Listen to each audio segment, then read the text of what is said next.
C'est dit, on sort. On part en courant. Ces images sont tournées par un visiteur enfermé ce matin dans le musée du Louvre. Avec lui, des centaines de personnes. Une situation de confinement vécue différemment par chacun. On a été prévenu par haut-parleur du caractère dangereux de l'alerte.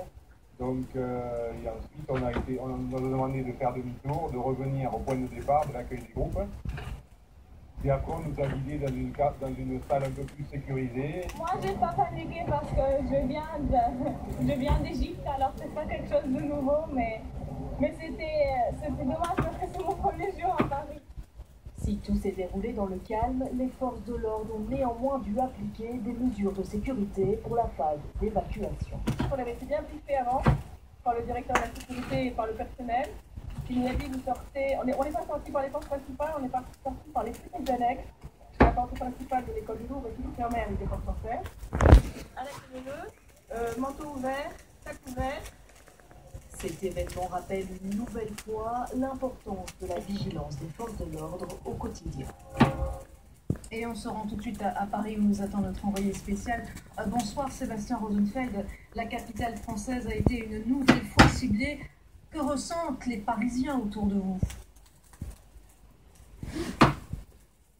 Écoutez, c'était une étrange impression aujourd'hui, tout au long de cette journée très particulière pour les Parisiens. Évidemment, tout le monde évoquait cet homme qui a tenté d'assassiner un militaire au milieu des touristes au Louvre, le musée le plus visité du monde. Mais dans les discussions que nous avons pu entendre dans les rues et dans les cafés, eh bien, il n'y avait pas vraiment de panique, mais plutôt un sentiment de fatalité, mais aussi de confiance vis-à-vis des autorités. Les personnes les plus inquiètes étaient surtout celles qui étaient à l'intérieur du musée. La plupart d'entre elles sont parties en toute hâte à la demande des autorités. Elles ont laissé leurs affaires et puis certains étaient vraiment dans une situation difficile puisqu'ils rencontrent un homme qui tout passé à l'intérieur et qui ne pouvaient pas prendre son avion ce soir. Finalement, elles ont pu récupérer leurs affaires au fur et à mesure de le périmètre de sécurité s'est ouvert.